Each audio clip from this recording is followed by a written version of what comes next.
ইনকিলাব মঞ্চের মুখপাত্র শরীফ ওসমান হাদি ইতিমধ্যে সন্ত্রাসীদের গুলির ঘটনায় মৃত্যুবরণ করেছেন। ইন্না লিল্লাহি ওয়া ইন্না ইলাইহি রাজিউন। আমার জানা বিষয় হলো, শরীফ ওসমান হাদির এই মৃত্যু কি শাহাদাতের মৃত্যু হিসেবে গণ্য হবে? রিজিক বৃদ্ধির আমল জানতে চাই। রিজিক বৃদ্ধি বা রিজিকের মধ্যে যেন আল্লাহ তাআলা বরকত দান করেন, সেজন্য অনেকগুলো আমল আমরা করতে পারি। এর মধ্যে একটা হলো ঈমান এবং নেক আমল। আল্লাহ তাআলা বলেছেন, ওয়ালাউ আন্না আহলাল কুরা আমানু ওয়াত্তাকাউ লাফাতাহনা আলাইহিম বারাকাতিম মিনাস সামা। যদি কোনো জনপদের লোকেরা ঈমান আনে, তাকওয়া অবলম্বন করে, আল্লাহ তাআলা বলেছেন আসমান থেকে বরকতের দুয়ার উন্মোচন করবেন। অতএব ঈমান এবং তাকওয়ার চর্চা করা, এটা হলো আমাদের রিজিক বৃদ্ধি এবং রিজিকের বরকতের একটি অন্যতম কারণ। দ্বিতীয়ত হলো ইস্তেগফার করা।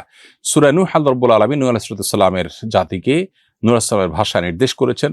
তিনি বলেছেন, ফাকুল তুস্তাগফিরু রাব্বাকুম ইন্নাহু কানা গাফফারা। আমি বলেছি আমার জাতিকে তোমরা আল্লাহর কাছে ইস্তেগফার করো, ক্ষমা প্রার্থনা করো, তাহলে কি হবে? আল্লাহ তাআলা বলেছেন তার উপকারিতা বলতে গিয়ে এক পর্যায়ে, ইউমদিদুকুম বিআমওয়ালিন ওয়া বানিন ওয়া জাআল লাকুম জান্নাতি ওয়া জাআল লাকুম আনহারা। তোমাদেরকে সন্তান এবং সম্পদ দিয়ে আল্লাহ তাআলা ধনী করবেন, সচ্ছল করবেন যদি তোমরা ইস্তেগফার করো। এখান থেকে বোঝা গেল বেশি বেশি ইস্তেগফার করাও রিজিকের বরকত এবং রিজিক বৃদ্ধির কারণ। তৃতীয়ত আত্মীয়তার সম্পর্ক রক্ষা করা। সহিহ বুখারীর একটি হাদিস রয়েছে, নবী সাল্লাল্লাহু আলাইহি ওয়াসাল্লাম বলেছেন, মান সাররাহু আন ইউবসাতা লাহু ফি রিজকিহি আও ইউনসা লাহু ফি আথারিহি ফালিয়াসিল রাহিমা। যদি কেউ চায় তার রিজিকে বরকত দেওয়া হোক, তার হায়াত বৃদ্ধি করা হোক, তাহলে সে যেন আত্মীয়তার বন্ধনগুলোকে সবসময় ভালো রাখে, আত্মীয়দের সাথে সুসম্পর্ক বজায় রাখার চেষ্টা করে এবং তাদের সাথে কানেক্টেড থাকে। আর এর পাশাপাশি আরেকটি আমল হলো যে আল্লাহ তাআলার নিয়ামতের শুকর আদায় করা। আল্লাহ বলেছেন, ইন শাকারতুম লাযিদান্নাকুম। কেউ তোমরা যদি আমার শুকরিয়া আদায় করো, আমি নিয়ামত আরো বাড়িয়ে দিব। আল্লাহ যেটুকু দিয়েছেন সেগুলোর জন্য আলহামদুলিল্লাহ বললে, অন্য তুলনায় আল্লাহ আমাকে ভালো রেখেছেন, শুকরিয়া আদায় করলে আল্লাহ তাআলা নিয়ামত আরো বাড়িয়ে দেবেন ইনশাআল্লাহ। এরপরে সাদাকার মাধ্যমেও কিন্তু রিজিক বারাকা লাভ হয়। এবং নামাজের পর আল্লাহ তাআলা বলেছেন আমরা যেন মসজিদ থেকে বের হয়ে আল্লাহ তাআলার করুণা তালাশ করি, এবং নামাজ থেকে বের হয়ে মসজিদ থেকে যখন আমরা বের হব তখন আল্লাহুম্মা ইন্নী আসআলুকা মিন ফাদলিকা দোয়া পড়ার শিক্ষা নবীজি দিয়েছেন। এখানে ফজল অর্থাৎ করুণার চাইতে বলা হয়েছে, অর্থাৎ রিজিক চাইতে বলা হয়েছে। আপনি যখন মসজিদ থেকে বের হওয়ার সময় রিজিক চেয়ে আল্লাহর কাছে বের হবেন এবং আপনার পেশায় আপনি সিরিয়াস হবেন, আন্তরিকতার সাথে কাজ করবেন, আপনার জীবনে বরকত আসবে। সকালবেলা কাজ শুরু করলেও জীবনে বরকত নেমে আসে। নবী সাল্লাল্লাহু আলাইহি ওয়াসাল্লাম বলেছেন, আল্লাহুম্মা বারিক লি উম্মতি ফি বুকুরিহা। আল্লাহ আমার উম্মতের জন্য সকালের সময়টাতে বরকত দান করুন। এজন্য বরকত লাভের যত মাধ্যম আছে সেগুলো আমরা অবলম্বন করব। বিসমিল্লাহ বলে কোনো কাজ করলে সেখানে আল্লাহ তাআলা বারাকা দিয়ে থাকেন। অতএব রিজিকের বৃদ্ধি বা রিজিকের বরকতের জন্য এই আমলগুলো আমরা করতে পারি কোরআন এবং হাদিসের আলোকে। ইনকিলাব মঞ্চের মুখপাত্র শরীফ ওসমান হাদি ইতিমধ্যে সন্ত্রাসীদের গুলির ঘটনায় মৃত্যুবরণ করেছেন। ইন্না লিল্লাহি ওয়া ইন্না ইলাইহি রাজিউন। আমার জানা বিষয় হলো, শরীফ ওসমান হাদির এই মৃত্যু কি শাহাদাতের মৃত্যু হিসেবে গণ্য হবে?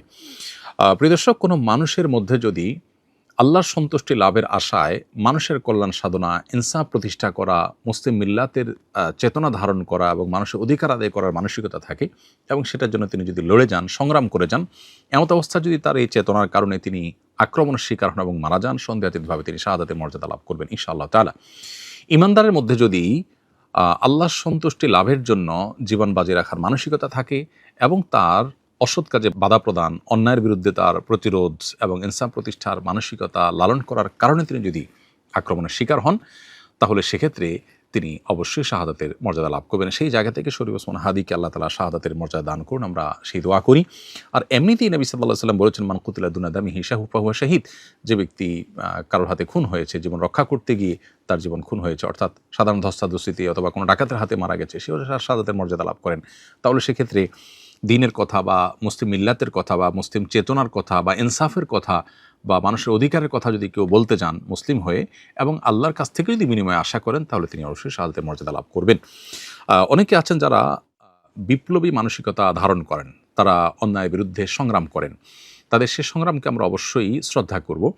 কিন্তু তার মধ্যে যদি আল্লাহর প্রতি বিশ্বাস না থাকে, অথবা তিনি যদি এই সংগ্রামটা করেন তার মানবিক চেতনা থেকে শুধুমাত্র, এর জন্য তিনি আল্লাহর কাছ থেকে কোনো বিনিময় আশা করেন না, আল্লাহর সন্তুষ্টি লাভের আশায় করেন না, কোরআন হাদিসের নির্দেশনার কারণে করেন না, তাহলে সেক্ষেত্রে তার এই আত্মত্যাগটা শাহাদাত হিসাবে বিবেচিত হবে না।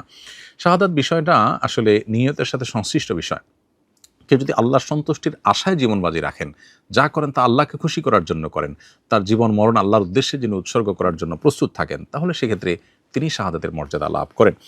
আমরা দোয়া করি শরীফ ওসমান হাদির সমস্ত ভুল ত্রুটি মাফ করে আল্লাহ তাআলা তাকে শাহাদাতের সর্বোচ্চ মাকাম দান করেন এবং তার সুখ সন্তপ্ত পরিবারকে সান্ত্বনা সইবার শক্তি নসিব করেন এবং সেই সাথে এখান থেকে অনুপ্রাণিত হয়ে আমাদেরকে আল্লাহর সন্তুষ্টির লাভের আশায় জীবন বাজি রাখার মানসিকতা আমাদেরকে ধারণ করার তৌফিক দান করুন। বস্তুবাদের এই পৃথিবীতে আমরা বেশিরভাগ মানুষ দুনিয়ার মোহে এতটা মোহাবিষ্ট হয়ে গেছি যে আমরা প্রত্যেকটা মানুষ শুধু বাঁচার জন্য সংগ্রাম করি, এবং মরতেই যখন হবে তখন আল্লাহর রাহে আমি জীবন বাজি রেখে যেন মরতে পারি, আমি যেন অন্যায়ের বিরুদ্ধে কথা বলতে গিয়ে যেন আমার মৃত্যু হয়, আমার মৃত্যুটা যেন শাহাদাতের মৃত্যু হয়, আল্লাহর সন্তুষ্টি লাভের আশায় যেন আমি জীবন বাজি রাখতে পারি, সেই চিন্তা সেই চেতনা আমাদের প্রত্যেকটা মানুষের মধ্যে থাকা দরকার, অ্যাজ এ ঈমানদার আমাদের মধ্যে থাকা দরকার। আল্লাহ রাব্বুল আলামিন শরীফ ওসমান হাদির ভালো গুণগুলো দিয়ে আমাদের তরুণ সমাজকে ভরে দিন, এবং সেই তরুণ সমাজকে অন্যায়ের বিরুদ্ধে ইনসাফ প্রতিষ্ঠার জন্য, ন্যায় নিষ্ঠ হওয়ার জন্য, এবং মুসলিম মিল্লাতের কল্যাণ সাধন করবার জন্য, এবং আল্লাহর সন্তুষ্টির উদ্দেশ্যে মানবতার কল্যাণ সাধন করবার জন্য সবাইকে